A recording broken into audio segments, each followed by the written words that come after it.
So, hello and welcome at Book Lovers Companion. My name is Edith, and right next to me is my lovely co host, the chattering Teacup. Hello. You're a little bit out of camera, Teacup. Come closer. Come hither. Come hither. Yes, perfect. Wonderful. Dear listeners, welcome to this live event. And for the occasion, our dear CEO asked me to read a message. As you can see, it's a rather longish one. So let's get started, shall we? Okay, so felines, humans, cat stuff. Lend me your ears. Delusions of grandeur, maybe. I don't know. All ears. Me on self, known as M. Maurice or Mighty Maurice to my friends, would like to put a paw out for Corylus books and the promotion of me on self and the podcast me on self is in charge of.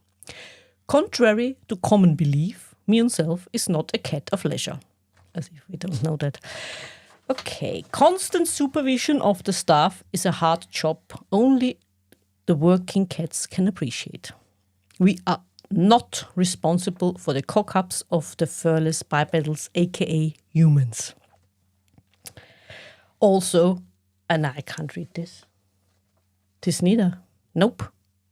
You did tell me it's about triggers, not treatos, did you? Maybe Extortion? he misheard. Oh, sorry. Oh, here we go. Note to Elon. Use a cat for your logo, call the whole shindig Mew and get it over with. Just accept reality, mate. I hardly support that. Okay. Now his message to everyone. Enjoy this event and don't forget to like and subscribe. Yours sincerely, M. Maurice. P.S. Note to Corylus. The fee is 2 packages of Dreamies. Okay. Now, we've done what we've been asked to. Now, dear Teacup, let's join our guests and let's have a nice discussion about trigger warnings. Hello, ladies, and welcome back on the show. Hello, Caroline. Hello, Kimberly. Hello, Patty. And hello, Anna. Thanks for joining us. Thanks for being here. Thanks for making this possible again.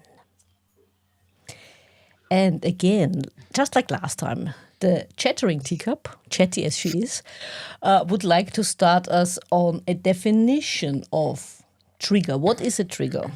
Teacup. So, let's hear it. I looked it up in an older dictionary on purpose. The Concise Oxford Dictionary, 11th edition from 2004. And there it says... Oops, sorry. What does it say? A trigger is an event that causes something to happen. So, in my opinion, that's exactly what a book should do. And I wonder if trigger has always had a negative connotation, or if that appeared exclusively in the last few years. Kimberly, your thoughts? Okay, it's a really good point. I think that it is. I think that from thinking back to psychology classes I did, I think that we did talk about that a little bit, but I'm not an expert. I just took a couple of classes in it and I didn't study it as my major. But other than that, I don't think I ever heard the term used as often as it is today. My impression is it's just over the last 5 years or so that people are using it in a regular way, because I certainly never heard it outside of an academic setting for that in the past. So that's my impression, but I'd love to hear what everyone else says. Anna, what about you? Listen, I'm older than you, Kimberly. It didn't exist when I was studying. It simply did not. So it's a totally newish thing, isn't it? So, but I like what Teacup was saying about a trigger. It's a cause for something to happen, and it need not be negative, but it has come to mean something negative in the way we are using it now in literature, and the way we're being asked to think about it as authors, and what alerts we give, and we see it on TV, on Netflix, anything like that. You've got, before any program comes on, it will have scenes of duk duk duk duk and list them as, oh my goodness. So we are in a new era, which is not the era that as a young woman that I grew up with, or it's new to us all that we're navigating. Caroline, what about you? I agree. I think it's a recent phenomenon, and certainly with the negative connotations that it has now. I think we've always had things that might upset us. When we had our situation and we talked last time. I talked about. I'm happy to talk about it now if I've got a few minutes. But Yeah, I talked please. about the meeting that I was in where we were talking as people managers. We were talking about the sorts of things that you would expect to discuss if somebody was going to commit suicide. And whilst we were talking and going quite deeply into the topic, I found myself pushing away from the table, and I was out of that room, out of that door, before I even really worked out what was happening. And the fact that we were talking about, how somebody might describe what they were going to do if they were planning on shooting themselves, and bearing in mind that, it was only a few years, probably about, I don't know, about 8 or 9 years previously, that my father had killed himself with a shotgun. That was to me, that was a trigger. And I think if I'd appreciated that we were going to discuss the topic, or we were going to discuss that topic, I probably would have excused myself from that part of the conversation. But I hadn't realised how badly it would impact me before we got into the topic. And that to me is what trigger warnings are about. These days, if somebody's going to shoot themselves on TV, I can watch it. But I'm 60 now. This happened when I was 25. So a lot of time has passed. But certainly for probably about 20 odd years, there was no way I could stay in the room when something like that was happening. It really was quite traumatic for me, and I think, to me, that's the thing. It's when we were preparing this, we had a sort of like an off-site conversation afterwards when the technology, touch wood, failed us. We were talking about something that had been on Twitter where somebody had said there should have been more trigger warnings with Oppenheimer. Because there was nudity, and I think none of us at that time felt that that was sufficiently triggering. Although for that young woman, she felt it was, because she'd recently discovered her husband watching porn, and now didn't want to be in a situation where he was seeing the naked female form, because it upset her. Um, And I know we discussed it, and we did back the conversation around, but I don't think we came back to Mm. any successful conclusions.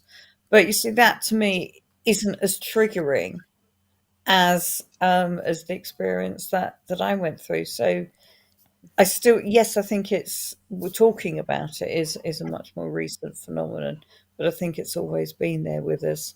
And now writing 1920s cozy mysteries, so I have characters who are still suffering from shell shock.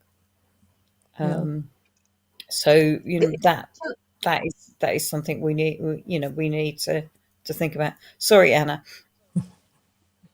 Very briefly, I want to respond to what you were saying, Carolyn. Your experience with your father is traumatic, and I think that's the difference for me. Is what makes it, it's the difference between discomfort and causing trauma. And I think that's the key thing that we need Mhm. to be thinking of now, or as writers, between what causes discomfort and what causes trauma. What Yeah. about you, Patty? What about your experience of trigger warnings? I think what Anna just said, what causes trauma and what causes discomfort. And I guess, growing up, it would be kind of word of mouth about what was in a book or what was in a movie. You'd hear, oh, well, you don't want to see that because it's got this in it. And it's like, that bothers you, you know. And so I can't think of a book that I've read in my lifetime that I've gone like, oh, you know, there's been discomfort, animal cruelty. It just drives me crazy. Mm. But it's like, I can't think of anything that I've read that I would think, oh, they should not have written that, or they should have put something on that. And with movies and all, you know what you're getting into pretty much. I mean, not always. And I mean, my husband and I can't even watch Grey's Anatomy because we're like so squeamish. So it's like, you know, don't tell anybody that because we just sound like big wusses, but it's true. So, Game of Thrones was totally out. The body part and I hated that because I love dragons and I love all the rest of it, but I couldn't do it. But yes, trauma versus discomfort. That's the line, and I don't know how you regulate that or how you that's so personal for everyone. It's a real, and it kind of brings us to the book banning discussion too. I mean, we've got the trigger warning discussion and we've got the book banning discussion. It's like, and it's just so personal. Yeah, absolutely. And ladies, I've asked each of you to choose a passage from your body of works and read it to us in our audience. And of course, it should contain maybe a trigger or what you would perceive or others might perceive as a trigger. And I would like, if that's okay with all of you, start off with Anna again, just like last time, if that's okay. And which book have you chosen, Anna? Well, I chose my first book, Wayward Voyage, which is set in the early 1700s and it's inspired by Anne Bonny, a real life pirate, and Mary Read. So the period that I was writing about and researching, is harsh, not just maritime life, but life in the early colonies. We're talking about Carolina, where she started. It's a harsh life for everyone. People were carried away by diseases. There was, of course, warfare between the whites and the local native tribes. You've got the beginning of slavery. So my character Anne is a young woman growing up in this society. Yep. So So I'm I wanted handing to give over a the screen feeling. to you. Okay, so So in my scene, Anne is about 15. She lives on a plantation, and she's gone out with her horse Shotek, and she's on the trails in the forest.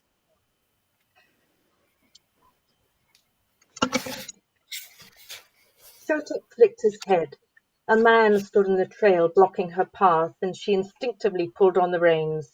He cut a rough figure, with an unkempt beard, a torn jacket, no boots, feet bound with rags, likely a mountain man. She had her knife, but the one tucked in his belt was considerably bigger. Between the man's hairy beard his lips stretched into a grin to reveal brown teeth. He jerked his chin upward.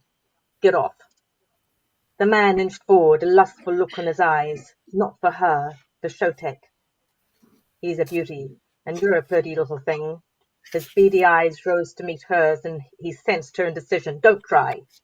If you give him up without a fight, I won't hurt you. I'm done with the sea. I'm heading inland. You can help me or hinder me. Your choice, girlie." Anne dug her heels into Shotek, whipped his flank, and charged. The man lunged at Shotek's bridle, and with the other hand grabbed her ankle in a strong grip and tugged. She clutched Shotek's mane. Shotek reared. She and the horse screamed. With a thud, she landed hard, winded, and Shotek bolted. The man hovered over her, breathing hard. His forehead was etched with grime, his teeth stained with tobacco juice, and he stank, her throat constricted in a dry retch. You should have given him up and walked away. This is your fault. Brought this on yourself. He unsheathed his knife. He meant to kill her. Breathe, breathe. Instead, holding his knife to her throat, with one hand he removed hers, with the other tossed it away and fumbled with his breeches and withdrew his cock, swollen and held like a weapon. It shocked her. Tears welled up. The idea of having this thing in her body revolted her. She yelled, kicked up and twisted away. Play wrestling with Billy, her young brother, was easy. She always won, and Richard, her friend, good-naturedly gave in. This man did not give in.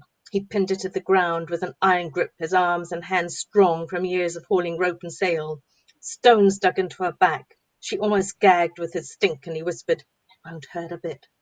He ripped off her leggings and whispered again, "Won't hurt a bit, girlie, just be still." Pain shot through her and she gasped. She turned her head to see Shotek standing at a distance, ears back, pawing the ground. All through her ordeal, she fixed her gaze on her beloved horse. Done? The man grunted and knelt back, for a moment relaxed and vulnerable. Instantly, Anne rolled aside and clawed her way towards his knife. Her hand grasped the handle, and even as his ham-sized hand closed on ankle and dragged her back, swiveling and jackknifing her body, she slashed out. The blades sliced his outer right thigh. Blood seeped through his breeches. He cursed, his grip loosening. The second stab entered his groin. Too shocked to do more than grunt, the man tried to stagger to his feet. No! With her long, thin legs, she took a flying kick at his chest, toppling him backwards. Expertly, she slashed the knife across his throat as she had done so many times when hunting rabbits and other small creatures in the field near home. As blood pumped out, he gurgled, surprised, eyes locked on hers. Over. He would never tell others of this outrageous act, would never hurt another girl. She flung his knife as far away as she could. Getting off the trail proved difficult. He was heavy, and she had no rope to make use of Shotek's strength to haul him, so she rolled him over and over, kicking his body away, leaving a trail of blood. She tugged his legs, then his arms, and rolled him again. Satisfied, she covered his body with branches. He wasn't out of sight. You'd have to look hard at him to see him. With her boots, she scuffed soil, leaves, stones over the bloodstains. It would have to do. These trails were not empty places, and she did not want anyone to see. She hauled herself on the saddle, wiped tears and snot from her face with the back of her sleeve, and pushed Shotek into a canter. Back home, every stitch of clothing she had worn and every item she had with her that day was ritually destroyed. She carried wood to make a bonfire and waited till the fire blazed. Piece by piece, everything she was consigned to the fierce flames and reduced to ashes. The things that couldn't be burned, her knife and whip, she broke and buried. She scoured her body as if to remove the top layers of skin, cut her hair short, wanting to be rid of that too. Ooh. So there you go. Wow. Yeah. Wow. Anna, that's great writing. Yeah. Powerful stuff. Yeah, Exactly. what a scene. Very livid. You can Ah, feel it. You are Well, there with her. Good, Follow. good. I want that experience, a young girl's experience and how that shapes her and how it shapes her attitude towards men and her toughness of soul and toughness of spirit as a survivor. And yeah, absolutely. Yeah. Okay. How many trigger warnings would Anna get slapped with? We can play that game. There are multiple ones. well, we've got the rape, we've got the violence, we've got the man being killed. So there's a lot of violence and death in there. So I any heard more? also a reference to hunting, which I think many people consider to be because she yeah. knew how to hunt. Oh, So that I would think probably be a trigger. It was Yeah. also the because she's terminology very good at used for her. yeah, it's So misogyny. multiple. 5. Yeah, 5. More than 5, probably. I had the thought while you were reading that maybe up until now, sometimes text passages were analyzed according to grammar, style, stylistic terms, and so on. Maybe in the future we start, how many triggers are there?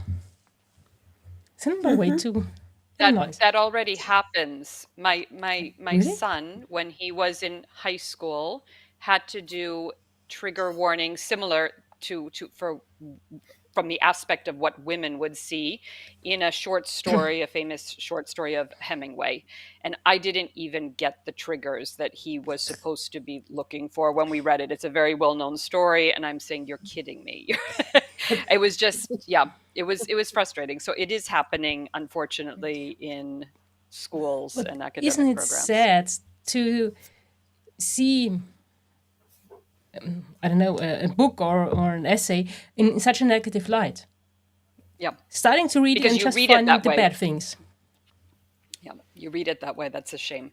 And how do we learn about the world? You know, how do we learn about the world? How do we teach the children about the world? Mm. Probably not at all. That's why we called it. If life doesn't come with a trigger warning, then at least all of your books should, Because I think, ladies. yeah, Yeah, but of course, if it's you to read do it, with what Patty says about seeing different points that, that children need to understand different points of view and see things differently. And that's really important to be Yeah, human. yeah. And to think, to learn how to think. yeah, and I think if you're reading a book, it doesn't matter how hard sometimes it is to read. If it gets too hard for you, you can always close the book and take a break Sure. and come back to your 100%. reality. So it doesn't, it's just in your head, more or less. And that's a safe way to experience Exactly. difficult You can't situations. take a break from life. No. I mean, you can go on holiday, but the trauma will still be with you if you don't work on it, if you don't try to cope with it. I mean, Absolutely. Definitely. you can't close it. Caroline, may I Yeah. ask you to read You want me your to read? chosen Okay. passage? So this is a book that I wrote during the first lockdown, and I put into the Book Bloggers Novel of the Year award. Yeah, And I good. looked at all of the trigger warnings, and in the end, I ticked them all, and then just went through and just unticked a couple of Okay, them. so I will hand Um, over the screen to you. because I think I just sort of hit everything. So in this, my protagonist Lily has just been fired from her job as a teacher, and she gets into a car and she phones a couple of people, and this is her journey home. So she talks to a friend, and then we carry on. Okay, I said, disconnecting the call, putting the car in gear, and pulling slowly out of the car park. Cool, Heather, I said, and the technology did its thing. Hi, Heather, I said when I heard her answer. There's been a bit of a mix up at school, so I'm on my way home. I couldn't bring myself to tell her the truth, although I knew she'd have to know at some point. We chatted for a few more minutes, and she told me she was taking the children to the park. Did I want her to wait until I got back? No, I told her. I've got a bit of a headache, so I think I'll go and have a lie down when I get in. Listen, Heather, there's a guy trying to undertake me in a Range Rover. I think I probably need to concentrate until he's out of the way. Okay, she said. Catch you later. The black Range Rover was completely filling my rear view mirror. I didn't know what I'd done to annoy him, but he was weaving around, headlights flashing. I pushed onto the North Circular and moved into the inside lane. But instead of overtaking and passing me, the Range Rover stayed behind me, flashing lights inches from my tail. I had no idea what to do. When I slowed down, the Range Rover slowed down. When I sped up, the Range Rover sped up. Even though he was close enough that I should be able to see him in the rearview mirror, the windscreen was so dark I couldn't make out a face. Up ahead, I saw a garage, and I put my indicator on to let the driver behind know I was pulling off. As I reached the slip road to ease onto the garage forecourt, the Range Rover nudged my car and pushed me past the exit lane. I clenched the steering wheel as hard as I could to stop my car being pushed into the outside lane. I twisted in my seat and waved at him with my right hand to beckon him past, but he just flashed his lights at me again. I maintained the speed limit and he sat on my rear bumper. Why was this happening to me? I didn't believe I'd pushed in front of him or cut him up. I couldn't understand what was making him behave this way. I shook. What do you want from me? I whispered. My mind raced as I flicked from watching the road ahead to looking in the rearview mirror. I want to go home, I muttered. But you can't leave the dual carriageway, another voice in my head hissed at me. White knuckles gripped the steering wheel. I grimaced with the pain, but it was nothing to the pain in my chest where my heart pounded. My mouth was dry, my head aching with the noise of blood hammering through it. Ahead I saw a lorry, the blue curtains on the trailer swollen, beating time with the breeze. It swayed from side to side. You're going to have to get past it. I peeked in the rearview mirror. Yes, he's dropped back. Perhaps he's calmed down. Still unsure what I'd done to cause his annoyance in the first place, I pulled out, and miracle upon miracle, the Range Rover remained several meters behind me. I breathed a huge sigh of relief, overtook the lorry, and indicated to pull back in. The lorry driver pulled on his air horn. Confused by the cacophony of sound, my blood curdled. I lunged forward as the Range Rover crashed into the rear of my car. I tensed my arms, bracing myself before hitting my chest on the steering wheel. The Range Rover shunted me from behind again. My hands throbbed with pain as I clenched the steering wheel, wrestling to keep the wheel straight. I tried everything I could think of, everything I had ever been taught, just so I could keep my car on the road. What if the car span? I couldn't remember how to correct a spin. Then it happened.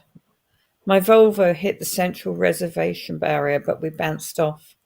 I braced myself for the collision with the lorry, but the Range Rover shunted me again. My car lunged forward once more. The whole car shuddered as we left the ground. The collision with the barrier launched us into the air, over the central reservation and into the oncoming traffic. Still, I held on to the steering wheel, this time to stop myself from hitting the roof, which was now below me. I hung upside down. The seatbelt cut into my shoulder blade, flattening against my crushed ribs and constricting my hips. Every loose item in the car, sweet wrappers, tissues, crayons, crisp packets, swirled around my head. I must have a clear out, I thought, as the car flipped over and rolled again, miraculously landing on its wheels. Horns, squealing tires, burning rubber, crunching metal, the nauseating stench of diesel and petrol. Our car hit the Volvo's rear, twisting it around.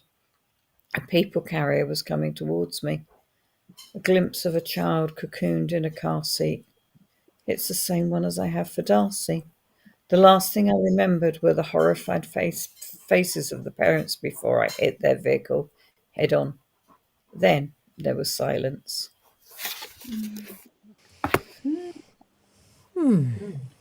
Wow. Well done. Wonderful. Perfect description. And Caroline, you forgot to tell us the title of the book. It's called The Love Trap.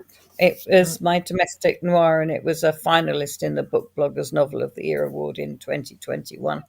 Well deserved, I'd say. Well deserved. Absolutely. That's amazing. The description again is very vivid, and the horror of everyone who's ever driven and had something happen to them. I mean, Oh yeah, I watched a lot of car crashes. But there's also a bit of humor in there to lighten the mood in the end. With the rappers and so on. sorting Oh out yeah, how- a friend of mine had a car crayons. crash. He slid on black ice, and he said as the car went over and rolled in the field, all he could think of was, "I must have a clear out because I've got to get rid of all of this stuff." So, and don't forget anything. Write what you know. And so that accident had happened to him about 15 years before I wrote the book. But I just brought it all in because he was talking about it was in the days when he had cassettes. And those and there was one especially he remembered where the tape had come out, and that whirled round his head as well. famous last thoughts. No, fortunately not last thoughts, but yeah, I mean, it is strange what we think about when something like that happens. Probably we try to distance ourselves Yeah, to from avoid that. what's Yeah, happening. exactly. So, yeah. To avoid And trauma. that's one of the ways the mind protects itself, isn't it? Yeah, yeah, absolutely. Yeah. Kimberly, may I ask you to read a passage from her chosen work? Yes. Well, I was looking over after you asked about this, and I was looking through my works a little bit more critically about things that could be, and I realized I actually have lots of trigger warnings in a lot of my work. And in fact, I just did a short story collection where I think that there would have been many, many trigger warnings if you were going through with this. But I actually, because of the title of the event, I decided to go back to Jane Austen because, of Mm-hmm. course, as I just learned, I think as all of you just learned, she seems to be the queen of trigger warnings, which I don't think any of us knew growing up, and I Nope. still find it a bit of a mystery.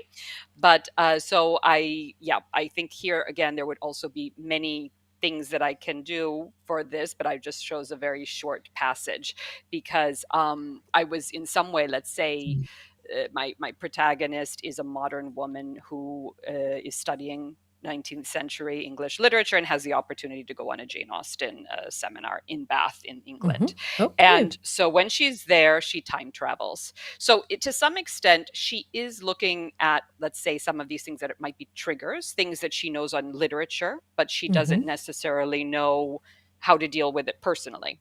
So a Mm-hmm. lot of the things and how she sees, things being handled, and when she sees, there's a scene where there's a measles outbreak and how things are in the community of the workers and everything, and so she works to try to change that because she is looking with modern sensibilities on at things that are happening, and it's not just on the page anymore, it's individual. And one of the other things she struggles with is she becomes very good friends with the mistress of the house, who's a young Mm-hmm. woman, and her brother would like her to marry the wealthy neighbor who has the land that is right next to their estate. Whereas, the Janet, my protagonist, knows that her friend is in love with someone else who is just much more enlightened, but he doesn't come from a very wealthy family in the same way. Mm-hmm. So this is So, difficult for her, mm-hmm. and she Okay. struggles, and that's the point that I'm going to read, Okay. because she's just discovered about this arranged marriage, which of course is a major trigger of Mm-hmm. 19th Okay. century. So Good. The scene is Mm. all great. yours. Thank you. So she's walking with her friend, just to say, this Emma, who is her friend from 1813 when she goes back. Birds chirped from the branches, shading Janet and Emma as they made their way to the stables. Janet had not slept well. Her heart was heavy for her friend. I saw that you and my brother were deep in discussion last night. Emma hitched her riding habit up daintily to step over a fallen branch. Yes, said Janet absently, we were. He was singing the praises of Sir John. Apparently, any girl would be lucky to snare him. No hunting pun intended. Oh, Jane, Emma sighed, you worry yourself unnecessarily. I suppose you are angered because Edward mentioned what a fortunate match a union between our two families would be. Janet gasped. You know? I was so worried about mentioning anything for fear of upsetting you. My dear friend, Emma's smile appeared forced. Who is the true romantic now? You speak about marrying for love, as Lizzie and Jane Bennet do. Most women of my acquaintance find more affinity with Charlotte Lucas, who does not expect much from marriage and hopes only for a man who is not cruel. Mr. Collins over Mr. Darcy? No, Jane. We all long for true love, but family duty does not always allow us to act as we may wish.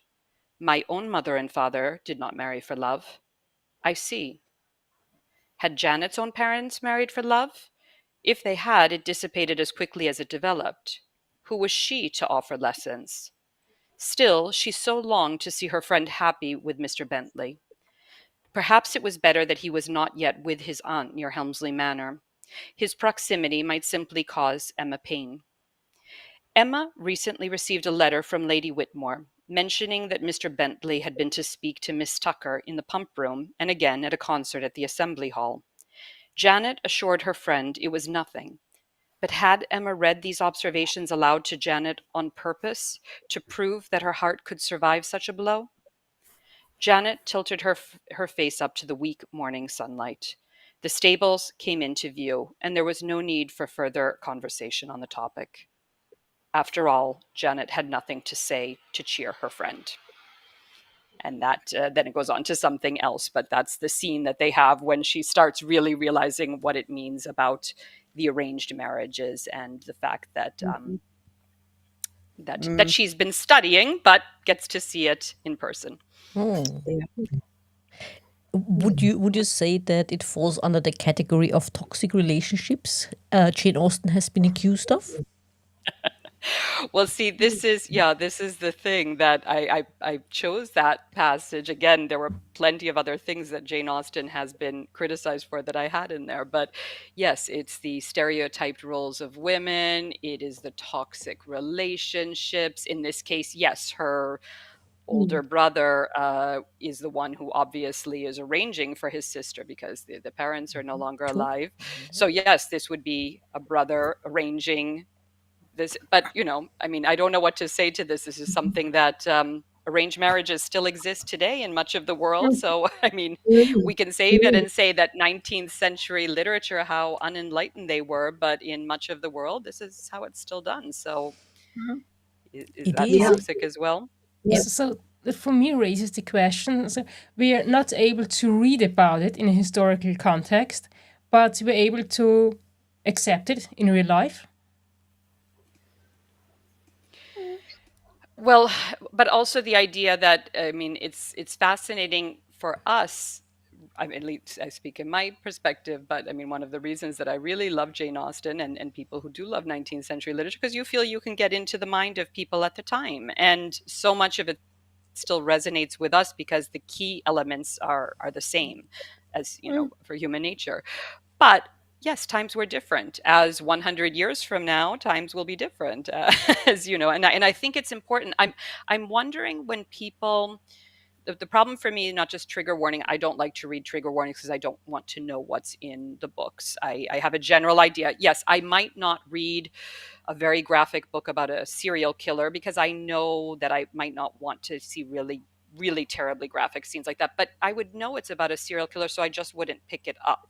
But other than that, I don't, as Patty was saying, I can't think of books that really disturb me because it was too much. I usually find that very emotional. I like to get something out of that. And so the thing is, I wonder how many people today worry and don't put scenes in or don't put in topics because they just realize they're going to get slapped with a trigger warning and people will be very upset. Like I'm thinking, Anna, about which I thought was wonderful. And by the way, I've had books that also have rapes in them. But this is one of the classic ones that in the end, people will say, "Oh no, you can't read this book because it has this trigger warning." So what do you do? Do you write about pirates and never address this? I mean, I just don't know what we're supposed to or what the idea is. And I'm afraid that some writers actually do that. I get the impression that that is happening a little bit of self-censorship, Yeah. which personally I think is a shame. Yeah, probably. But some authors have said they do it. Yeah. Yeah. I think that's sad. I write. I'm a fairly unsentimental person, and my writing is not very sentimental, and so I would never not write. I write scenes that I want to write, and as I want to write them, and as you say, things about pirates. It's quite a lot of violence in it, as you would expect. So. Yeah, it's not lovey-dovey with pirates. I mean, Nope, it's not. I've just finished reading a book called White Gold, which is about the white slave trade, and that was by Giles Milton. And that's a lot of written about the same period that my fictional novel is written, but a lot of seafarers were attacked and taken by the Corsairs to North Africa. There was about 1 million white slaves there, mostly men, but some women. And the atrocities, I mean, the book is, I had to have some strong stomach. But as you're saying, Kimberly, I knew by the subject of this book what I was getting into, what it was going to be. Mm, So that was pretty tough reading, but that was the subject. mm, mm. Yeah, absolutely. We don't enjoy animal cruelty, as we all know, and I know for certain that no emu was harmed in Betty's book. Last but not least, it's you we ask to read from her work. Okay, yeah. Well, it's embarrassing because I don't really think I have any. I mean, I have Oh, don't infidelity, I worry, have you'll find some. alcoholism, I have the Vietnam War. And she says And she has no triggers. yeah, I mean, but you know, I'll tell you the truth. It's like my goal, what I'm working toward is to dive deeper, to be more realistic. And so instead of reading from my book, I'm going to tell you about a workshop I went to the other Okay, week with a, I will and I this will is hand the 7 years. scene the screen over to you. Nonetheless. Okay. Okay, thank you. So I went to a workshop up in Western North Carolina the other week because I wanted, well, I read there, but I stayed over because I really wanted to go to this workshop with an author named David Joy. And we have all this Appalachian lit in North Carolina, and there's great lit. There was Larry Brown. He was a great. When I get to Pollyannish, I read Larry Brown to try to get myself back into reality. And I think talking about what we're talking about with the trigger warnings, I think if you learn from what makes you uncomfortable. And I think a very important thing right now in the South and in America or whatever is the drug fentanyl, the drug overdose, the problem with meth in small towns across the South. And this book by David Joy, The Weight of This World, I'll just read you a little. These two guys have gone into a trailer that they're having kind of a little Appalachian drug war. Here it goes. Aiden yanked Doug's pants up and was securing his wrist behind his back with zip ties and duct tape when Julie poked her head out of the back room at the far end of the trailer with a bag of frozen corn pressed to her eye. She stood there in red sweatpants with Marlboro written down both legs in cracked white letters, a slipknot t-shirt hanging loosely from her shoulders. Thad drew down on her with a shotgun and she dropped what she was holding, tightening rigidly, the arms half raised at her chest like some stiffened skeleton set to scare children in a haunted house. Don't you fucking move, Thad said through teeth clenched tight, his words clear over the blaring music as if no sound stirred at all. Unlike her brother, unlike Meredith, who lay sprawled between Aiden and Thad, Julie did as she was told. Thad cinched a fistful of Julie's hair at the back of her head and led her through the kitchen. He threw her forward by the ball of her hair, and she tripped over Meredith's leg, collapsed on the coiled woolen rug that centered the narrow living room. She turned glassy eyed toward Aiden, her one eye still swollen purple where Thad had hit her that morning. Pushing herself from the floor, her shoulder blades cut sharply at the back of her shirt. So that's what you've got here. You've got real people in a real situation. And Mm, it's you want to say, well, that's exaggerated. No, this happens every day. yeah, This is the world. And this David Joy guy was just, I mean, he came into this workshop, and you know how most times you go to writers' workshops and the person doing the workshop comes in, they've got their little, I mean, you carry your little case in, you've got your nice little notebook and everything. He came in, he had nothing. He had his ball cap on. He looked like he'd just come in from hunting. He grabbed a pen off the table from the workshop staff and a notebook from the library and pulled the chair out from behind the table and just sat there and leaned over.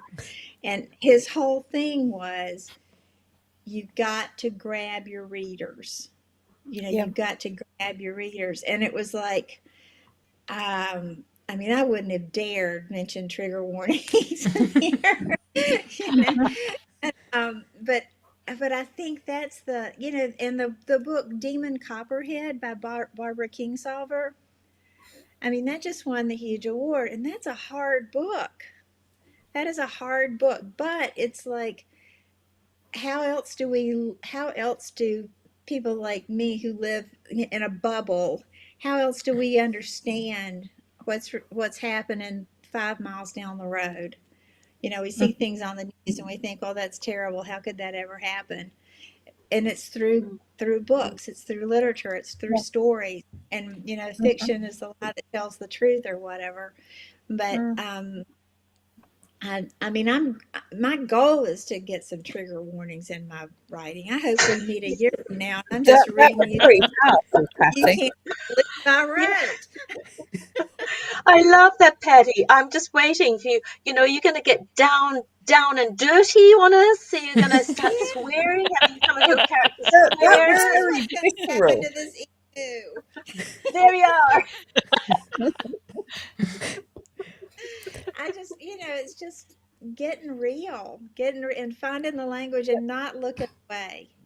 I think that's the goal. And gosh, didn't we learn a lot from Jane Austen?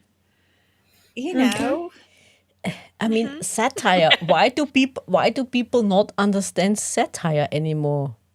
Right, Oh, right. yeah. Well, because the world's so messed up that it's like satire. Yeah. Never But know. anyway, I mean, my goal is to have more things that make people go, oh, oh, that's, instead of my characters just kind of staying on the surface, like, oh, everything's good, Oh, everything's come on, great. Betty. That's not true in your book.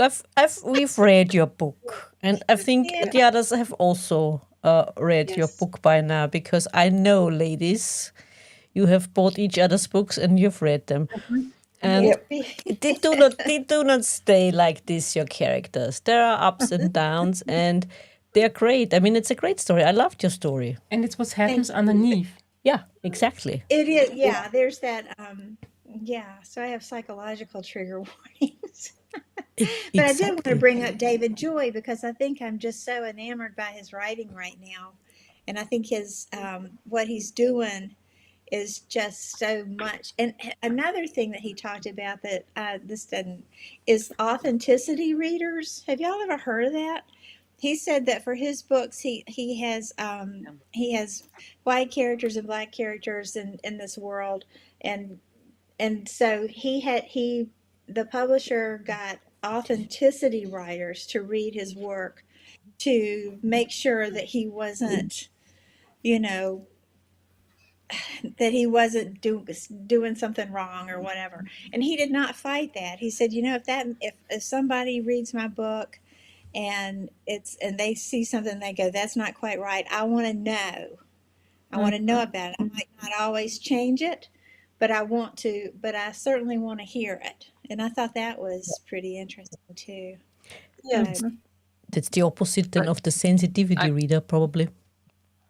yeah. it's the And same. I think it's similar because that's Yeah. that's what they call it, the two terms. And Patty, I don't think that it's wrong, but it's interesting that he said that he didn't have to take it, because I understand the problem with sensitivity or authenticity readers is that they set you up for this, and it's largely publishing houses because they're worried about getting Mm. backlash, Mm. and you have to take the advice. And that Right. makes me a Yeah. little bit more nervous, Mm. because I think that we all work with beta readers, right? So we all send out to beta readers, and we love that kind of authenticity. And yes, because I'm often writing about places where, yes, I lived for many years in Italy, but I like to get people to make sure that I've done things correctly. Or if I'm speaking about certain things, I want to know the people who really know it, that I'm reflecting it. And I love that. But I have a difference between the fact when your publisher sends it to a sensitivity reader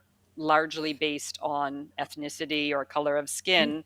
And I did hear a really ridiculous story about someone who did have a black character in the book, and it was sent to someone who just had a very privileged experience where his didn't, and it wasn't very helpful, the things that they came back with. Or Right. I gave another. I think when we were chatting, I gave another example of an author who said that she wrote about a true character who was a Jewish woman in New York at the end of the last, the end of 1890s, beginning of the 1900s, and she used a lot of Yiddish in her expressions. And sorry, but in New York, a lot of the terms that we use as slang in New York are Yiddish anyway. It's taken from that. And a sensitivity reader said, "Oh, no, no, no, you can't use that. It would be demeaning." But she actually is an actual character and was known for that. So I'm thinking, well, is that a true sensitivity reader? Because I think it's colorful. I think it's nice. So I do worry that these readers get very, because people are so worried that someone's going to be offended, that they take it out. But it's silly. I mean, even if you go to New York, a lot of these terms we use today without having any background of knowing Yiddish, but you would just use it, right? It's very much a part of the culture. So are we supposed to erase that? I don't know. I mean, I don't think that's. I'm a little worried about it. Yeah, that's a good. I That's a mean, I'm very British. good. I don't know what a schmuck is. Yeah, exactly. You also have that in German. I mean, the word Meshuggah. In Vienna also. In Vienna? I don't think in Germany so Yeah. much, but Yeah. Well, but I mean, Yiddish is a Low German, right? I mean, a lot of the words are very schleppen. Schleppen, we Yeah. use schlepp, which comes from, in New Yeah. York, that's how you would say that you would bring something. It's from Yiddish. It's not Yeah. from German, it's from Yiddish. Yeah. So you don't use it in other parts of the country. So it does have a big part on the culture. And I'm afraid that people look at it and someone just decides that in a course in college they learned, oh, no, that looks really bad for the community, but it's not necessarily. Is that one of your worries, ladies, when you think of becoming or turning towards traditional publishing? I mean, you all are independent authors. And yeah, okay, Caroline, I hear you. Yeah, I agree. I'm very, very anti going down that route. I'm starting to make a real living from my writing as an independent author. And my That's fear is, if you go trad, I'm going to lose all of that control. I have complete creative control. I have control over the designs, the covers of my books. I have all of that, and now I'm starting to make a living. I've already made 5 figures in US dollars so far this year. Caroline. Oh my God. I I hope my know. husband will do that. And in a few weeks' time, I'll slip into 5 figures in British pounds. Obviously, I'm British, so GBP is more of greater import to me than USD. So I would be terrified of giving that up. and I think that what's difficult about publishing yourself gets easier with every book. Oh yeah, definitely. Yeah. Just to Although make a note, I would love for our group to get together sometime and just talk about the whole publishing thing. True. That I mean, that's just a little side note. Just a little side note. Yeah. Just say the word and we can meet off record. Excellent. No Um, problem. yeah, I was lucky in that recently I was invited to a mentoring meeting with some quite, one certainly very well known, and some other authors who are 6 and 7 figure authors, all British independent authors, and one of them made $2 million last year. I know. I know. It's just how. How? Well, I know how because I've sat down and talked to him, and I know how prolific he is, and I've got a good idea about his methods. And he was talking to me about how he sort of structures his Facebook advertising now, and he is someone that I stalk mercilessly. So I'm constantly looking at his Facebook ads library and seeing what he's doing because he's a cozy mystery author as well. So his target audience is my target audience. His whale readers of little old ladies in America are around about 80 or so. That we have the same audience. These Is Easy guys just just read and read and read. Although I did have one recently on my latest cozy saying that she liked her British cozy mysteries to take place in England, and so I got a slap across the wrist for mine taking place in Tuscany.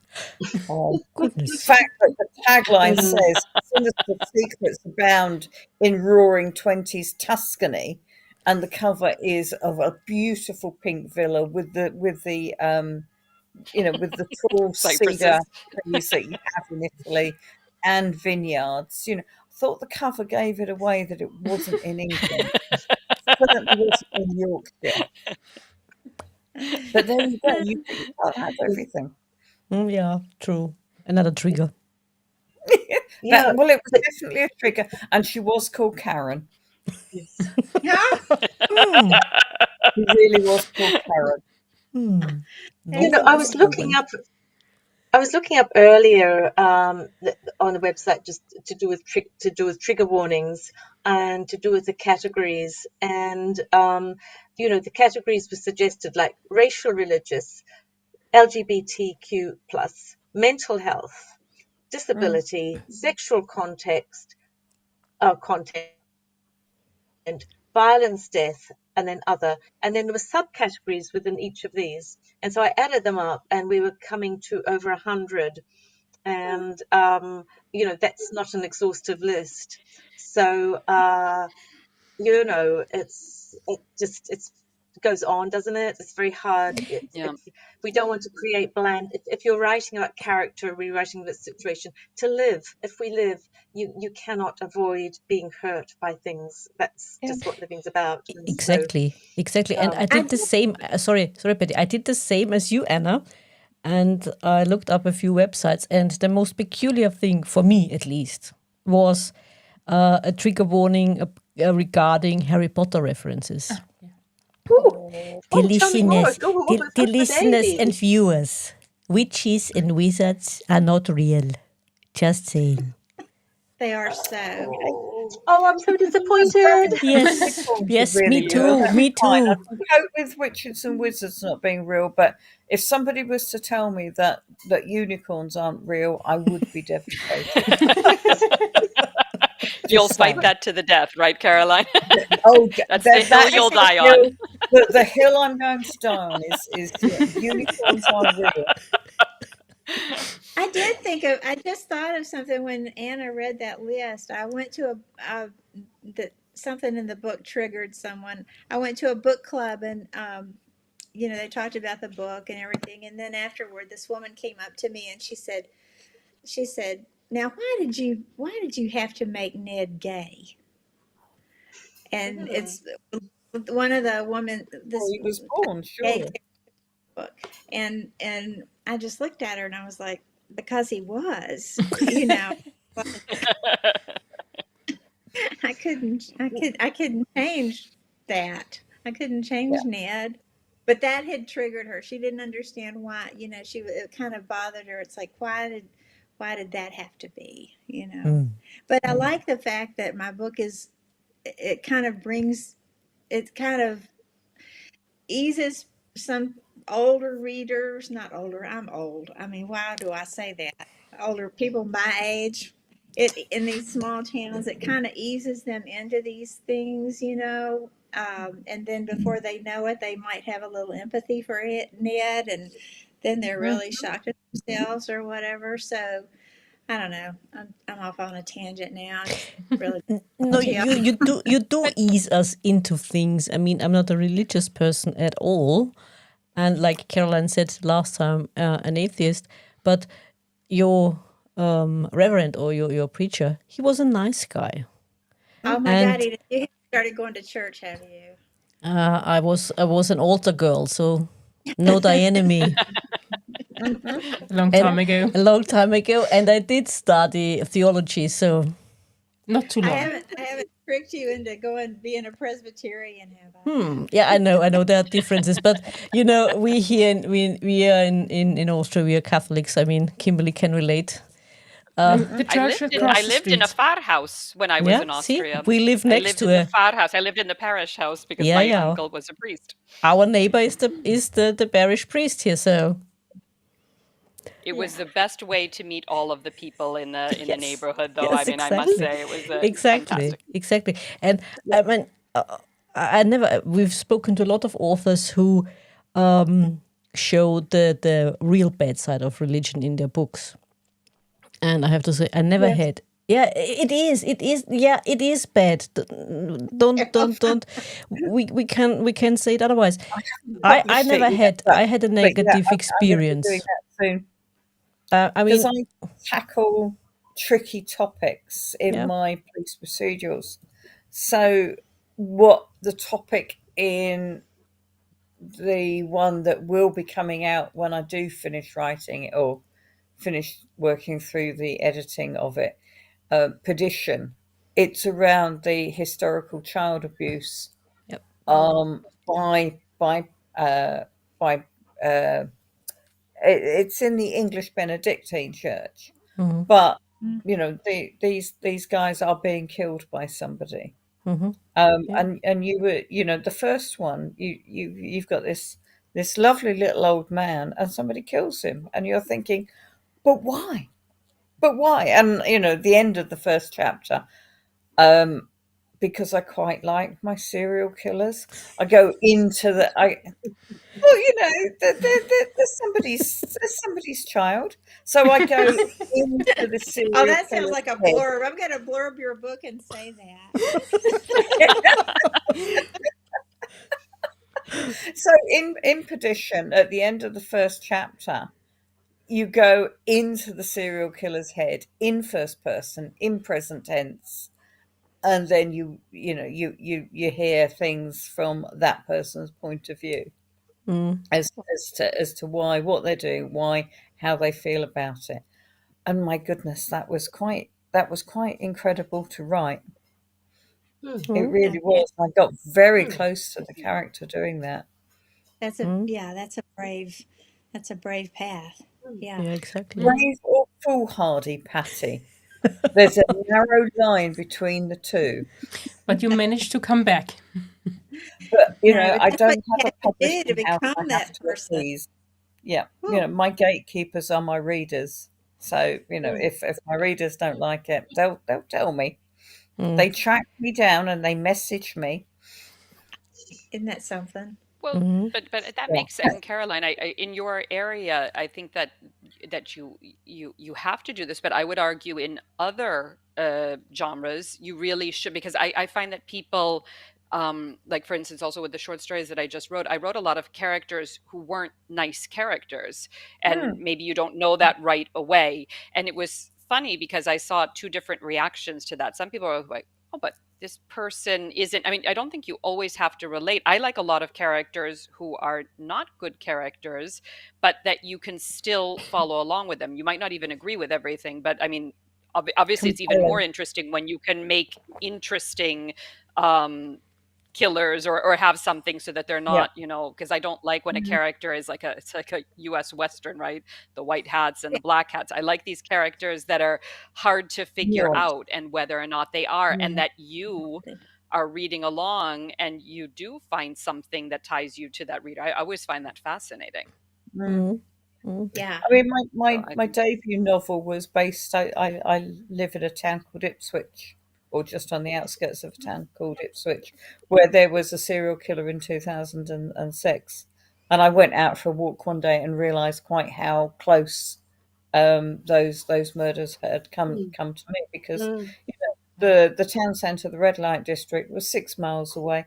It was nowhere near where I was. I was safe. I was fine until I realised that it was like right on my doorstep. And of Mm. course, Wow. the thing is that a serial killer will start off with working girls, because as young women growing up, what will be told? Don't get into a car with a stranger. Mm. When you're a working girl, what's the first line of that job description? you will get into a car with a stranger. Mm. And Yep. that is, as a working girl, that's your job description. You get in a car with a stranger. And we were all brought up not to do that. Yeah, exactly. But Mm. unfortunately, in the case of Ipswich, the killer actually wasn't a stranger.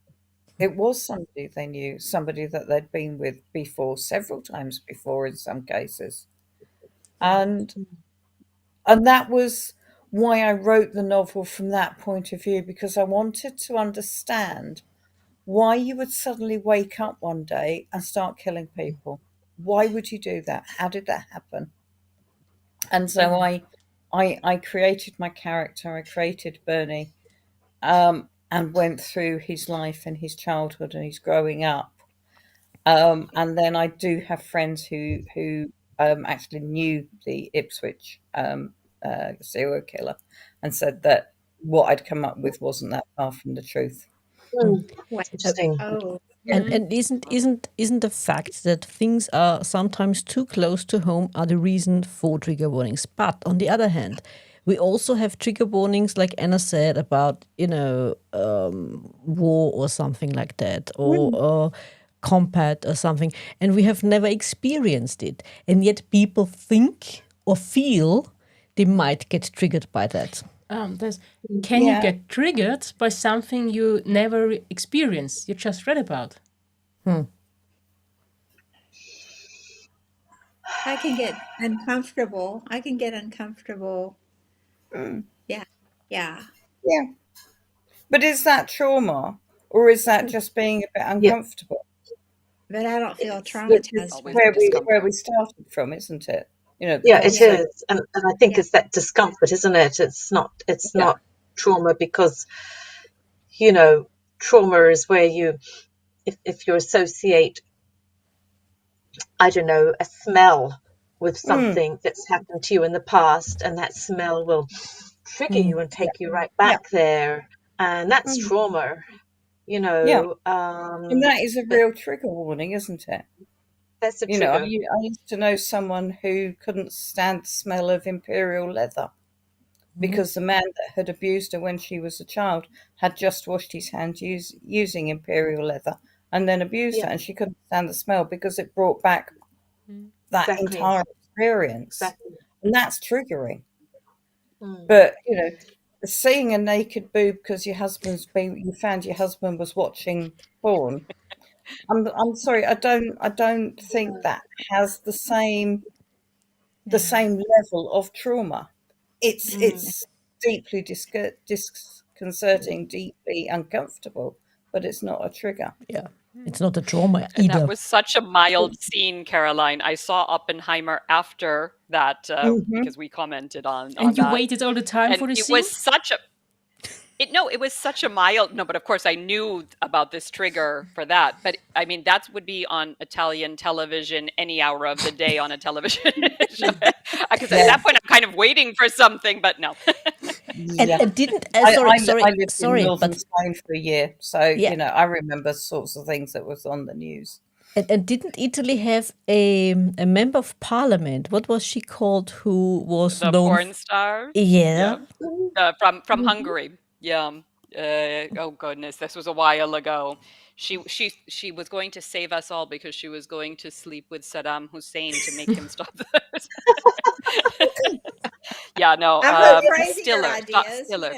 whatever works. Whatever works. Cicciolina, I yeah, forgot about exactly. her. It's Yeah, been a yeah, while, yeah. yeah, Oh, well yeah. remembered. But she came from your part of the world, though. She was a neighbor. She was from Yeah, Hungary. yeah. Well, ended up I in know, but I Italy. mean, yeah, But you're going to I don't offend know. someone, aren't you? Because Patty was talking about someone saying, "Did you have to make that character gay?"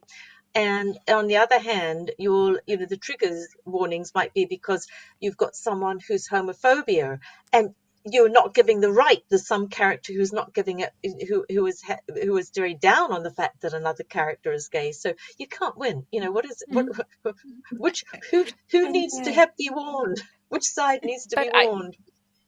I still think Good that's point. because Patty, I imagine that woman read your book anyway. She didn't say, because I do think there still is a difference that someone has a conversation with you and says, because we all have things in our mind of how we picture characters, which is, I think, why we're kind of disappointed when we see the film, right? So Yeah. maybe it was that she didn't like gay characters, or maybe it was just that she pictured him differently. I still take a True. difference in that. People do that to me all the time, that they kind of picture that this character maybe should have done this or that, but that's Yes. different from saying, oh, you need a trigger warning on this and other people shouldn't read it if they don't like, I mean, to use that Yeah. example, gay Yeah. characters. That's still different to me.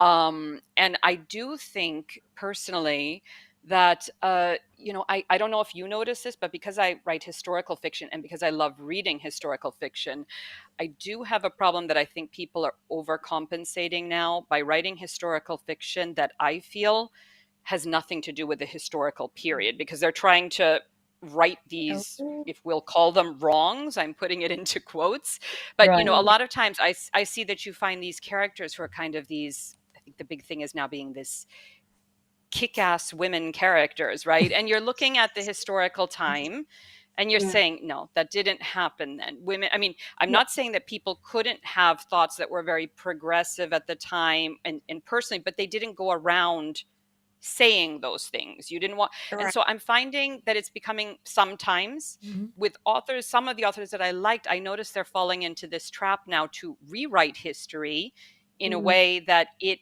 just was not that way at the time. And, especially because I think it's important as much as we can. And of course, we're always going to make mistakes. But that's why I really, when possible, I like looking at newspapers of the time, aside from the history books and everything, to really get into Absolutely. what was in, and you get a good idea of this. But I don't know, I was reading a book that was set in 1850s New York, and it was not very well written, but it was just crazy because this woman was very sexually liberated in 1850s New York, and she was just walking into rooms. I mean, that's fine if you find your little like-minded group that might have been, but that was not the norm in 1850s. And the author was trying to prove a point today by just setting a book back in the 1850s and pretending that New York was so incredibly liberated for women. It just did not make any sense whatsoever. And I thought, did you even see, I mean, how difficult it was, for women to just go on their own anywhere? And they weren't just wandering around the city this way. I mean, that's why hotels were very popular when they started opening in the late 1800s in New York, because that was a place that you could actually go and be in the main rooms and everything and talk to other people. I mean, things like this, I think that, I don't know, we're trying to look at things without looking at what it was at the time. And if you're not interested in the time, why are you writing about the time? Why don't you just set it today? Yeah. I We think have whole groups of politicians who are trying to change history. I mean, in the history that are taught in our schools, that's a yeah. whole nother day. Yeah. Just want to say, I think it makes a difference how the book is marketed, because if it's considered authentic, it should be authentic and not the way you just described. But if it's more like a fantasy set in the past, it's okay. It should Sure. say on the cover what you're getting into in some way. Yeah. Yeah. Yeah, no, I agree with you with that. And there's lots of historical fantasy, paranormal, things like that you can play with everything. It's just when it's marketed as historical fiction, I notice it becoming much more this case that it's often you're just not very convinced with the authenticity. Yeah, and exactly what you just said, and they make them more kick-ass than they really were. And here we have Jane Austen writing something kick-ass. They were kick-ass women. They Yeah, really, really were. When I Lizzie- say that, it's Lizzie not, women Bennet went kicked through butt everything, but it's not, everywhere. yeah, but they weren't running everything outwardly. They were No. handling exactly. that's Exactly. what you're starting to see, that they, Mm-hmm. and Jane Austen, yes, the women were, I mean, it's incredibly interesting for us to see it at that aspect through the eyes of the women and be able to see what their lives were like. But it's not that if your property was entailed away, you were going to open your own business. This type of thing that I'm starting to see more that people want Yeah. to do. Yeah. Mhm. And we're not going to the zombies either. Although the film was funny. Pride and Prejudice and zombies. I mean, come on. As she said, you can play with everything. Exactly. It's fantasy, but it was fun. I mean, my daughters were trained for battle, not for the kitchen, sir. It was a great line. But How often have you seen it? No, but once, those are fun, the yeah, remaking. yeah, Or exactly. Jane Austen in Clueless, or Jane Austen in the Bridget Jones's Diary, right? I mean, these are fun. These are remakings of them. That's different. That's great. Yeah, exactly. But not when you strive for being, like you said, authentic. You want to write a historic novel, and you set it in the 19th century, and you try to be authentic, and yet it comes out as not being authentic. Like you said, people, not everyone was like that. There's maybe a small group of friends, Yeah, of, sure. of acquaintances, like-minded people, but everyone else, no, not so much. But should there be a Kimberly, trigger don't warning read any that of it's my not a 1920s cozies because Lady Gale really does kick ass, Yes. and you may not approve. Yeah, but she's quite good at that. But also, I mean, the First World War has changed society quite a lot. Yeah, Absolutely. yeah. I mean, take her mother, for example. It takes a while, but slowly, she also changes her mind. It takes time. It just happened like that.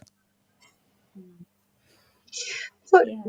what So I've got a question for people. What do we feel in academia where there are, because this is where the trigger warnings seem to have started, hasn't it? In academia with courses. So if as an adult you're signing up for an English literature course, let's say, because this is where it's kind of starting, how do we feel as writers about where things are going or where they have got to with the whole concept of trigger warnings at academia? Good question. I mean, I think it's just changing the focus entirely. And I say this, having sons who are just now in university, and it's sad to me, but I see that they just don't take certain courses because they don't want to have, like my older son actually liked literature, but he wound up with a couple of kind of crazy teachers who were just looking at this type of aspect. So if you looked at, yeah, like as I said, with Hemingway, instead of, I mean, Hemingway for a young people, especially how he wrote, the brevity of his stories, how much he could. You're not looking at that at all now. You're looking at how he spoke to this woman, how this was, and it was just so frustrating for me because Hemingway is not even one of my favorite authors, but he's a very good writer. And as writers, to look at what he does on a page. And I got so frustrated that they weren't even looking at this. They were just nitpicking on this, and I don't even think in a correct way for much of it. There was one scene that I just thought was fascinating. So a woman is traveling to Spain with an older man, and that she's his lover, and he sits down at the table and orders for them because he speaks Spanish and she's an American and doesn't. And he's American too, but he's been living abroad a lot. And so for the teacher, this was incredibly misogynistic because he is speaking for her. But my Well, son men my still do son that pointed now, though. out it's but it's crazy. I mean, of course he's ordering her for her because she doesn't speak Spanish, and in the 1930s, it's very doubtful in this little town in Spain someone would have spoken English. So it's just normal things that are being brought up to a level of triggering. And as my son said, we had been we had been traveling in China, and we had friends there, and they ordered for him, females who ordered for him because he doesn't speak Chinese. I mean, it's just, we're getting to the point where it's really crazy. And so I was noticing, we were speaking about the books at home and the literature and the themes and the things, and I remember him saying to me, wow, that's so much more interesting than what we do. Which is when I changed schools. But my point is that when you look at a lot of the college courses, when you look at 19th century literature, it's like you have to start it off with colonialism and race relations and all of this, rather than looking at the literature. I have no problem that that's one point of it, but you're kind of looking down on it because it's, the time wasn't considered to be Yeah. enlightened for some professors. And it sounds It suppressing. closes down discussion before you even started it. Mhm. Yes. Before And you even know it's anything. Convincing before discussion. knowing anything, there's an expression I can think of is the tail wagging the dog, where you start to look Yeah. just so distracted by something happening, you're not I was looking going to go for at the something main body. stronger. Go on, Go Caroline. on. Censorship. Yeah. Yes. Yeah. Yeah. And Because where is this But coming from? I mean, what is the big driver? Where is this coming from? but it's is also it an coming idea from of opposition? You superiority. don't want to be sued. You don't want to have your asses sued because you've Yeah. upset someone, and you know, and you're going to be sued. But why is it even possible to sue someone because of that? But Because of I hurt have my real feelings. problem is feeling that we're superior somehow to people 200 years ago or 300 years ago, and I don't think that's the right way to look at it. I have no problem that you say things have changed and now we wouldn't do that, and now this, but this idea that you go into it, you will look at literature from the 1700s or the 1800s or the 1900s, and you'll say, oh, look at how silly they were, and look at how horrible this was, rather than trying to understand. And that's what really bothers me, because Mm, I was a history major. I love history. I'm married to an historian. I'm mm. constantly looking at it from this angle. But I just find that with a lot of, yeah, even history classes, I have to say, I honestly don't know if I would study history today Just with the Not, classes that I not, see in American no, universities. no, not at the moment. Probably not. I Not wonder. the history as it's taught today. Yes. I mean, it's from our point of view, without further knowledge, it's hard to understand books written 200-300 or so years ago. So when I was in school, these secondary literature books existed that explained parts of it. Sure. Do they still exist? Or have Well, they yeah, I mean, done away with but I them? think that, yeah, I mean, so many things. I mean, as you said, Jane Austen now has trigger warnings. And so how many teachers just will say, I will either not teach it, or I will teach it from the perspective of, I don't know, the heteronormative cisgender thing, or aspects of it, that they'll look at this and look back and see what it was. That's my problem, rather than Mm, just teaching it. I mean, imagine And that people censorship. 100 years ago thought differently than we do. I mean, 50 imagine years that. ago. Yeah. Well, Yeah, even 50 years ago. And it's exactly. important to know And people where think where it differently in came our from. countries and other parts of the world. I mean, Oh, yeah. Exactly. this is the other thing. This is Western society. This isn't, or our countries. This isn't the same in Sub-Saharan Africa. It's not the same Yep. in the Near East. Yep. It's not the same. Yeah. So I'm a little. Also, these things are kind of navel gazing, I think, the way that they're being taught at universities. And mm. something else, trigger warnings. On what types of books are they?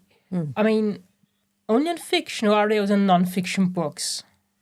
Or do they put trigger warnings on horror books? I mean, it's in the title. Okay, so in academic classes, they want to put trigger warnings. So, for instance, law students in America don't want to have certain discussions in their classes, which is crazy. My Oh, university, thank goodness, it wanted to have trigger warnings on all of their classes A from question. and which it's crazy. What would they do in court? Yes, thank you. Yeah, well, they're not going to learn certain things. So, for instance, you wouldn't be able to study a rape case because that would be triggering for you. Well, how are you going to be public defender? How are you going to? I mean, unless you're really going to be very, I don't know, torts, just doing things about, for or corporate law. I don't. But you have to study everything. Yeah, exactly. wow. Things have got to flip. If they flip this way, they've got to flip back at some stage, and I can't wait. Can't come too soon. Yep. Yeah, the Yeah, but what? pendulum swing, swing, Yep, swing. The but what? pendulum. Yeah, but what I always worry about. You are right, of course, Anna. It will happen sooner or But will later. it swing too far the other way? Exactly. Exactly. When That's are we going to come back to sort of, rationality? Yeah, it's not. The center has moved. exactly. Yeah. Yeah. How far And will the it thing that go? worries me about trigger warnings is, it's censorship, but it's almost self-selecting. When does it come to a stage where books are banned? Yeah. You know, it's not so long ago that books were banned because of public decency. I mean, Um, in the oh, United last States, exit books are still Brooklyn, banned, aren't Lady they? Chatterley's lover. Yeah, absolutely.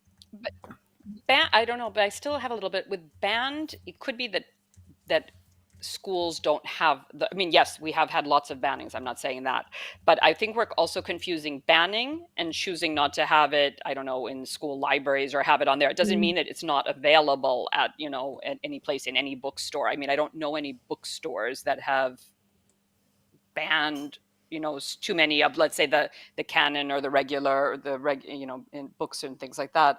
But it's really, yeah, I mean, in general, I think that yeah, people have to have, but I do notice that older literature that's more my problem right now, that I think that there are a lot of the books that used to be standards when we were growing up and understanding literature from the past is harder than the literature today, also reading wise. And so, yeah, I mean, sorry, but Shakespeare is difficult also for, for us growing up and doing it. But if you start giving that up altogether, and then I mean, here in Italy, you read Dante in the original, you read Boccaccio. I mean, you really do that, and they have a very classic way of learning. And what I'm seeing in the US is you're giving a lot of that up now because this is Oh, problematic and you can't do this.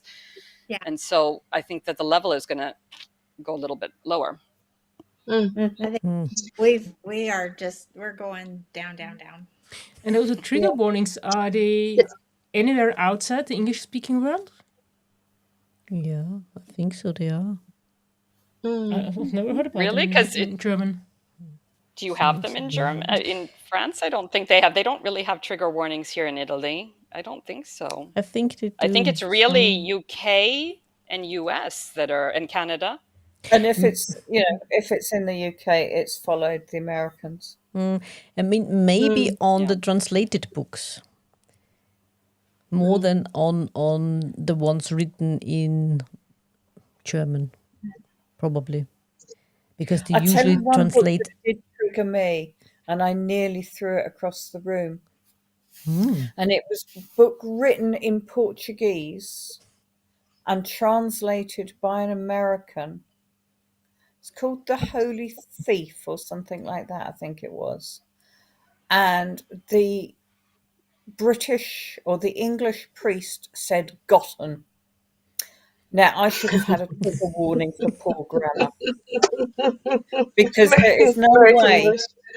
any British priest aged around 50 would have said gotten. I've put the book down because it was just such an awful translation. Obviously, my Portuguese isn't anywhere near enough to have done the translation, but for that to have gotten, um, I that was triggering. I nearly Triggered threw you. it across the room, and I love books. My house is full of books, but that was One, sorry. You see, oh, this made Kimberly Kimberly gone. go offline. She has. Now you have I hope triggered she comes. Kimberly in I have leaving I us. hope she triggered comes Julia. back on because I there's you know how I'm just thinking about fashion. We Here can she look is. at our She's back. grandmother's clothes, or we can look at our grandmother's clothes, or we can look at fiction from a long time ago and connect with it. And if we look things that are just in recent past, they can go, we can set our teeth on edge. And I'm just thinking one of the books I've just read was James Baldwin's Another Country, and I didn't get on with it at all because this landscape of New York, and not that I lived in New York, visited, but this landscape of about the early 1960s, it was not the race that got to me. It was the element of misogyny. The violence, the casual violence against women. It was the drinking that was going on. Bars and everyone's sitting Yeah. room saying, "Oh, and that was just seemed odd, and the smoking. So I was not triggering so much as I was really Applause. put off it, and yes, Mm. I was discomforted by it. Uh, Definitely. But I think, Yeah. I mean, I agree with you, but in at least in films, I think it makes it easier to know who the culprit will be because it's the one smoking or drinking. It's true. It makes it a bit So if more you boring. smoke or drink, you're making bad choices in life. exactly. And since you all told about your experiences with books and maybe trigger warnings, I just thought of a book or a short story that stayed with me. It was not triggering in the sense we spoke about, but it stayed with me because of the way it was written and how the story was told. It is an older story, like you said, Kimberly. It was at the turn of the century, 19th to 20th century, written by an Austrian author. Maybe you know her, Marie von Ebner-Eschenbach. Yes, yes, I Yes, do. he was. Because I took an Austrian literature class that I loved. Okay, Yes. she was a contemporary of Bertha von Suttner. Maybe you others have heard of Bertha von Suttner. She was a peace No, I'm activist a back Philistine, darling. back in the I can't day. even write those names down. I mean, I can't. Never mind, never mind, never mind. But Marie von Just detail Ebner-Eschenbach, it to she wrote about she wrote about Austria. She wrote about how should I put it, about the little people back then. She was from nobility, but yet she wrote about the people who are socially a step further down. Let's put it that way. And she wrote a short story which is called in German "Er lässt die Hand küssen," which means more or less a kiss to the hand.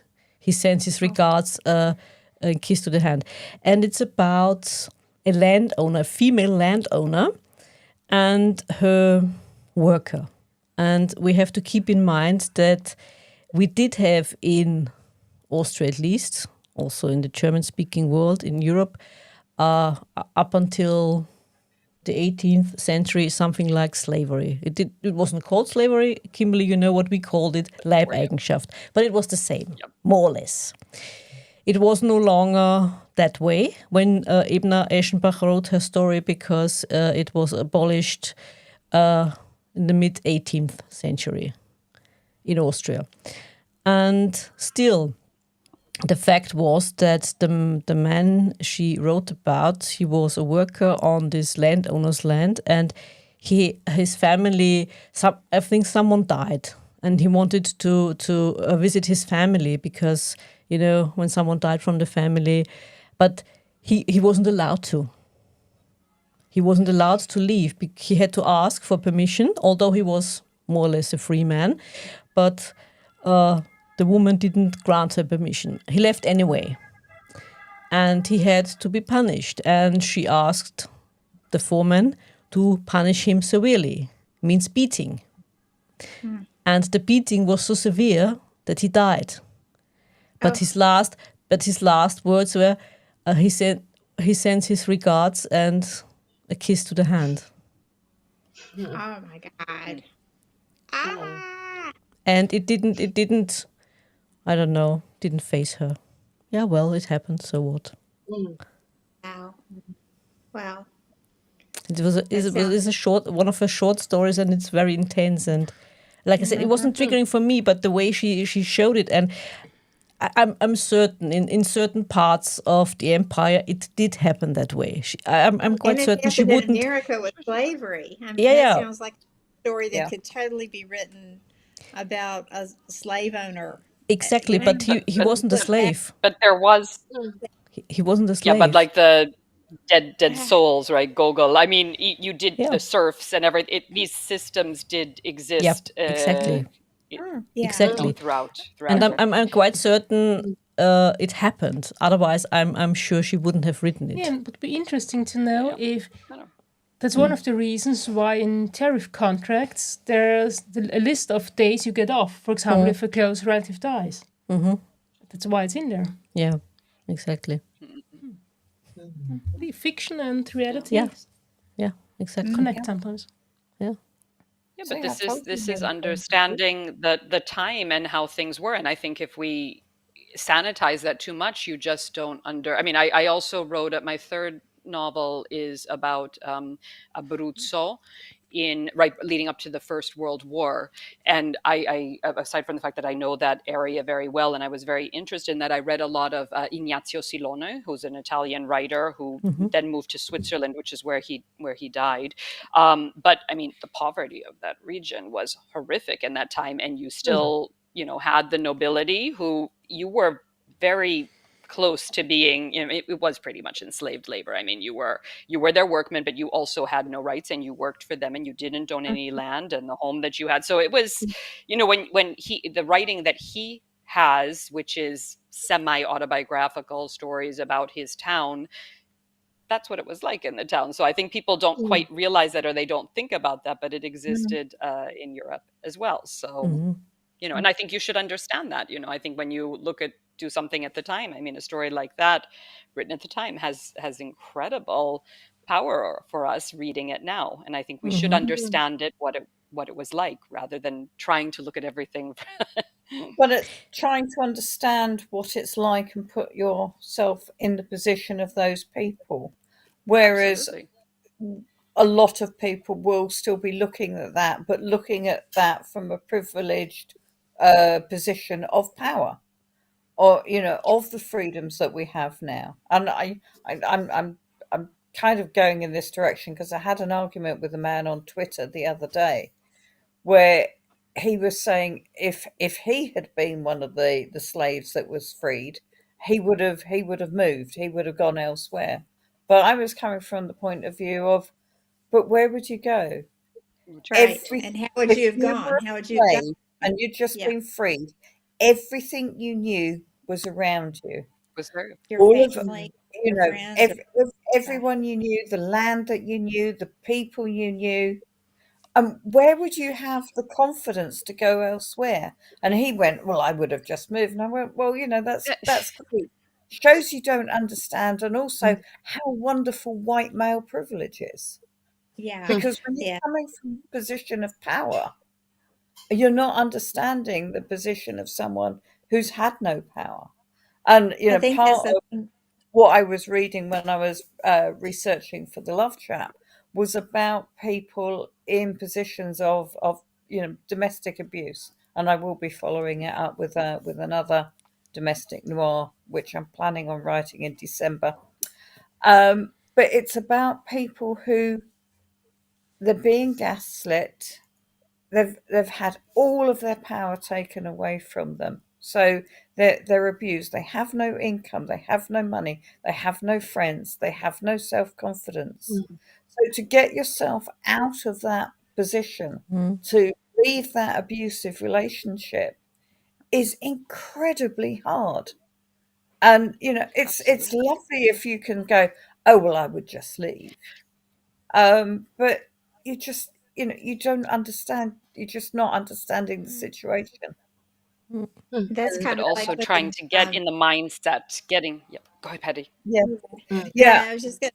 A lot of people have talked about that Barbara Kingsolver book, Demon Copperhead, about how it shows just how poverty keeps you, because you have people here say, oh, well, they need to just do this, or they just need to get a job, or they just need to go there, or go to school.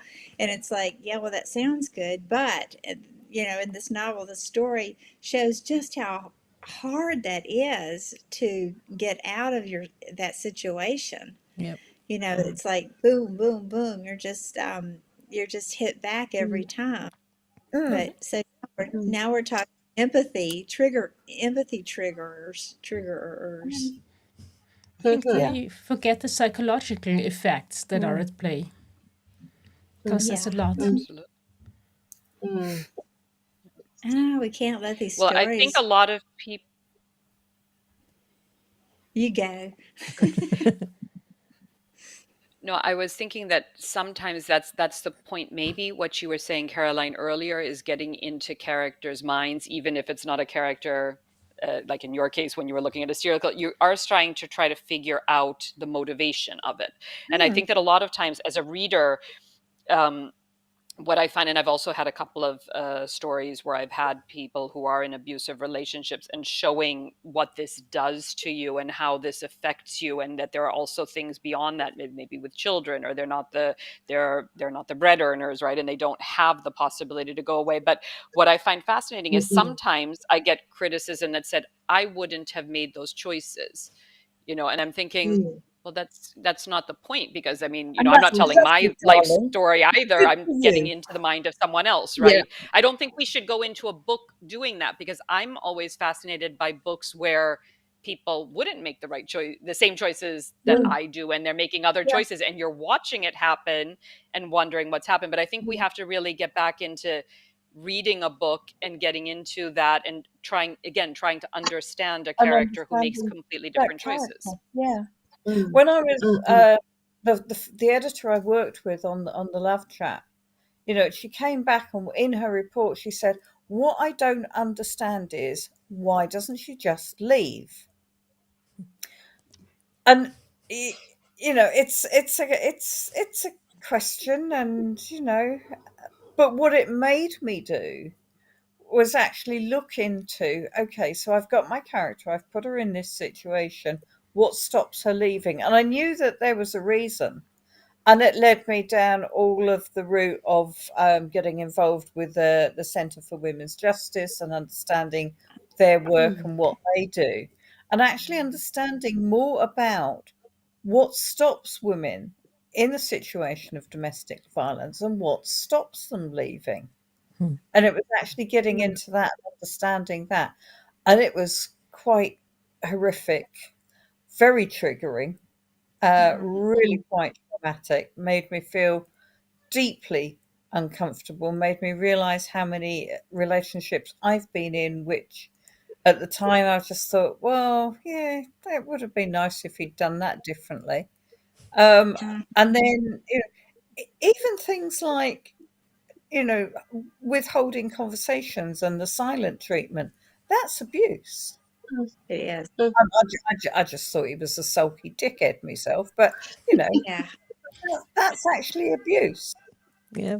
it And it was is. it was really quite traumatic, powerful stuff. And there was a line that I came up with, which will be the title for the follow up to the Love Trap, because it was just getting into why, because you Yeah. think, coming from where I am now, position of power that I'm in now, I just get out, not putting up Mm. with that nonsense, go. Yeah. But And Yeah. when I You was get 19, wiser, more when I was experienced, 20, right? Yeah. yeah, yeah, I'm a 60-year-old woman now. I don't put up with any nonsense. Um, but 40 years ago, when I was 19, when I was 20, the world was very different. My emotional power was very different. My financial power was very different. yeah. Um, and my personality was very different. I was very quiet and shy and retiring. I know that's hard to believe, but I was. But I was. I went to university in my early 30s. Oh, and it really opened my eyes, and I changed completely. And Mm. I was made to realize then what I am capable of, and it just changed my life. Yeah, but Mm. isn't that exactly what academia is trying to prevent? I Mm. think it is to a certain extent. They've got all of these innocent 18, 19-year-olds, and they're trying to protect them from the big bad world. Mm. And at And the there's end of an the interest. day, sorry, Kimberly. No, Caroline, I interrupted you. Go. Oh, right. So, and at the end of the day, the reason that Homo sapiens was so successful is story. Sitting around the fire, exchanging stories, talking Mm. about life, talking about monsters, about saber-toothed tigers and things like that. And that's why It's Homo nice. sapien has survived, Mm. is because we sat around the fire, sat around the hearth, and shared stories and Mm. shared understandings of the world. I mean, Mm. what is better than having a group of children sitting together, story time, Yep. Mm. the torch here and turn Oh off the yeah, lights yeah, and then yeah, tell a horror story. I mean, come on. yeah. And let's this is be, why let's I be, Talk hate about it let's when be triggering. people curious. talk Let's Triggering. be curious about the world. Edda. I think that to encourage anyone to be curious is a good thing, and to be curious about different ways of seeing the world. Uh, just earlier today, my little local town, or the part of London where I am, they had a little festival, so I went along there. And amongst the many other stalls and things, there was a Punch and Judy show. And Punch and Judy, you've got Punch, Mr. Punch with his truncheon, and things like this. I think, okay, this is just an interesting thing because we've got trigger warnings coming up tonight. And I was thinking, shall we ban the Punch and Judy shows? And there are a lot of people who would, yes, because I think that they you know are in some it's places in horrific. America now because it's considered violent. Yeah. Yeah, but It's, aren't the it's children horrific. The enjoying it? domestic violence. What happened to the Well, baby? Did the baby get fed to the crocodile or something? well, I'm not sure. We only saw a little bit of it, but truncheons figured, and there was a string of sausages. But I'm sure it was all tamped down somewhat for today's audiences. But yeah, that would be certainly one that would be Mm, yeah, chopped. yeah. well, I mean, and let's of be course your honest here. German fairy tales. I Exactly, think exactly. Oh, And the and fairy tales. and My you God. do, yeah, that one, and I'm sure Kimberly knows it. Maybe some of you as well. Wilhelm Busch, Hate Max and Moritz. That was scary. That was scary. I grew up with and the fingernails I remember. And the yeah, and Struwelpeter. we talked about Struwelpeter. fairy The tales last Struwelpeete. time, didn't we? Oh, Yeah, the It's time for that we small didn't go on children. air, we brought up fairy tales, and we're talking about them because, in fact, I'd been looking at you just remind me, I'd been looking at fairy tales before we came on air last time, because looking at how dark they Yeah. were, and um, uh, if we think of, was it Cinderella, or the Mm, bad mother, Mm-hmm.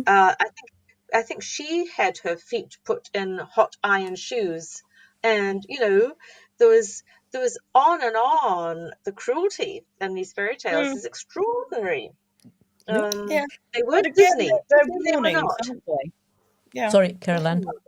they're warnings, Yep. and they're They they're are very warnings moral. about. They've got their moral, absolutely. Oh yeah, They, definitely. they I were mean, there I've to rewritten scare. a couple of fairy tales. I've done a rewriting of Rapunzel and of Little Red Riding Hood. And if you think they were dark in the original, wait until they've had the following twist. mega trigger warning. Ooh, Oh yeah. I just thought of perfect. something. It's like we've got, I'm just thinking of my family, and I'm thinking about how, yeah, we've got all these trigger warnings, like don't do that, don't read this, you can't, da da da da. Meanwhile, my great nephews who are 11 and 7 are playing these video games that are just Exactly. Yeah. awful. I mean, Absolutely. Yeah. Yeah, yeah, True. yeah, Mhm. True. True. yeah. it's like I don't. It's just nuts. I mean, there's just so much strange. I can't talk. You know, Mm. I What is need it? wine. Dungeons and Dragons. Yeah. I Yeah, mean, it's so what's Game of crazy. Thrones against that, Betty? Yeah, Mm. yeah. Mm. It's like these. I don't know. It's nothing. It's nothing. But I think it would have a higher age rating. You mean Game of Thrones? Yeah. Yeah, probably. I mean, nobody cares about them, but they Yeah, exist. it does. It does, and also with the sexual content. I mean, when you think about what young adults, teenagers watch more illegally than legal, Yeah, yeah, and we are worried about poop. yeah. We are not worried. We are not worried about weapons of mass destruction. Yes. Okay. Yeah. Got it. Right. Yeah. Yeah. It's it's Mm. very very interesting what's getting worried about and what's just Yeah, Yeah. absolutely. If we worry about a character ordering for a woman, and ordering meal for a woman, is In a language she doesn't speak. think about that in language she doesn't speak, and where there are violent video games and everything else, and all of the shits that's going around us in the real world, then it's we are in crazy times, women. We are in very crazy times here. We absolutely are. And dear Yeah. listeners, viewers, do you have any questions for our wonderful guests? Put them in the comments. We have time to answer them still. The next 80 minutes, we are waiting for your questions. Yeah, like I said, I mean, the Germans were quite cruel. Like you said, Kimberly, the fairy tales, the Grimm brothers, and Wilhelm Busch. I mean, what's so interesting about Wilhelm Busch are the drawings. They are the cruel ones. Yeah, they were terrifying. My grandparents read those when I was child, and oh, they're terrifying. But children like to be scared. This is the Yes. problem, that Yes, we're coddling yes. them. I mean, there's the book that is quite interesting, following on what you said, Caroline, too, with in America, the coddling of the American mind, which was written talking about what we're doing to By kids at the Jonathan Haidt, I university think. level. Yeah. Exactly. And he's very good on this, as you know. But it's just that it's not helpful to do this to young people today, because they're so scared. I mean, part of the thing with children, why did we like going around the campfire and telling these stories that terrified us, but also made us a little bit braver? Also, the same thing with fairy tales. I mean, I think people need that, and to some extent, or I know I liked scary stories. That was Yes. terrifying, but I still actually Don't like have a scary fondness stories. for it when I see the pictures. Totally. Yeah, exactly. And we love horror stories. We love horror films. Yeah. And we Yeah. enjoy them. Maybe not all of us. Yes, we know. Teacup. Yeah, but I can see me digging out Pride, Prejudice, and Zombies.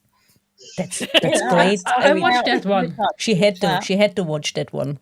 Oh, Yeah, it's not. It's the way the violence is portrayed. If it's portrayed in a funny way, it's okay. Yes, I had to watch those sparkling vampires. Come on. oh no, please, not sparkling vampires. Doesn't See, it? maybe I've seen it. Triggering. It's just vampires are supposed to be creatures of the night. Yeah, They're but supposed there was to there Thank was you. Thank one. you very much. I don't know. Maybe it wasn't film. There was one sentence that, in my opinion, is really funny. That they call themselves vegetarians because they don't eat from humans, only from animals. I love that. Oh goodness. Okay, that's Stupid, but it's good. Vampires who Yeah, are vegetarian. there's a butcher's in a Welsh village whose name I'm going to try and pronounce. It's called McClunkleth. McClunkleth, something like that. We didn't know how to spell that. And in the in the window of the butcher's, he declares that all his meat is vegetarian because the cows are vegetarian. I've seen a T-shirt once similar to that. Something like, "I'm a recycled vegetarian. Cow eats grass. I eat cow." Something like that. Yeah, something like that. Yeah, I'll see if I can find the name of the town and Clever. put it in the chat. Yeah, it's strange, but it's fun. I mean, come on. And I agree with Caroline. Vampires are creatures of the night, and they have to be scary, and they shouldn't sparkle. I mean, come on. That's not. But I love this word of coddling the mind. I think we should not coddle. We should not make things too safe. We're now accepting that if we put our books up to review, on these particular platforms and websites, you have to put the trigger warnings on them. And the last one I put up, there was readers could look at that, but they also could have a peek and open up to see what the ending was. Did it have a happy ending, a sad ending, or an open ending? Oh my gosh. So I didn't have to put that up. They had to press a button to actually reveal that. But readers had the choice of knowing what kind of Ruining ending the was on ending. my book. That's crazy. wow. So Because we're all used to, they see the beginning of your book, and I think that's actually nice. On most platforms, you can see the beginning, see if you like the writing style, see if you like, but that's crazy. Yep. Some people want to be saved from an unhappy ending, or they want to know there's going to be a happy ending, and that's what they will read. So What's next? Putting something like that for a crime story? See if You like the a resurrection of the victim or what? How do Or you you could know? put, Not in my you could books. put in the prologue. You could just put in the prologue. Don't worry, everything's going to be fine. People, everything's gonna be fine. Everyone will die. Don't worry. Don't worry. Don't worry, Then maybe you everything's going should to be just read young okay. adult. I don't know. I mean, just young adult Hey. stories or kids stories at that point. Well, I've made a mistake with my detective chief inspector because he and his wife have just got a dog, but he is Uh-oh. going to retire soon. Oh, So the wife, and the dog will disappear off into the sunset. But Um, are they going to kill the dog? Is the dog going to die? Is the no, Don't dog hurt because going to that die? dog. no. Don't hurt that dog. he's going to retire long before anything happens to the dogs because he gets the dog and he thinks he's going to retire. See, Yeah. I have written the book. I just need to get it through editing. So he thinks he's going to retire. So he and the wife go to Battersea Dogs Home, and they get the dog and they put the dog in the car, and he gets the phone call to hear that his boss has been killed. And so now he Oh, can't retire. His boss has Oh. died of a heart attack, so now he can't retire. So he and his that's wife all great. ready Kid. for that new life with a doggy, and now he can't retire. That's Yeah, an but excellent beginning. the dog survives, and so do the cats from the Oh, Battersea yeah, Park. the dog will be fine. Even the Yeah, rat with the diamond collar will be fine. exactly. Oh, thank God. I mean, um, if it were a cat, it would get a job. Let's say the treasury, or it's Oh, number yeah. 10 or something like that. You know. Actually, I'm getting a bit worried because it's dark out and mine hasn't come home yet. I Ah, she haven't will heard the be. thud as she comes back in the upstairs room, Oh, she will bringing be. a creature of the night with her. Oh, that's a possibility. Yes. See, she's still young. The young ones. Yeah, yeah. What can you Yes, do? He's she's still 2 wise. in November. Yeah, well, it won't happen here on this end because his lordship takes it slow these days. On this Yes. account, ladies, thank you for being here, and we will join you shortly in the green room. But thank you Thank you for for doing having us this again. Thank you. And Thank thank you. you. Thank you, and Thank for having technology. you. Lovely. and for Thank you, technology, for staying with us. yeah, technology, it worked out this time, and I'm very glad. And we make it happen. And we did hear you after a lot of swearing, which would have been triggering. To Yeah, but I can now swear in 4 European see, languages. there you That's, You go. learned I something. See, mean, how cool is that? That's very impressive. yeah, it's educational. Always when you're with Very us, it's always educational. Okay, we will join you shortly in the green room, and we will wrap it up. Teacup. See you on the flip side. See you soon, ladies. Don't go away. Stay with us. We are with you in a moment. Dear listeners, dear viewers, we hope you enjoyed this conversation, this event as much as we did, as it was absolutely lovely. We had a great time, and we'll hope to see you soon for our next event. Maybe sooner than you think. Until next time. See ya. Bye.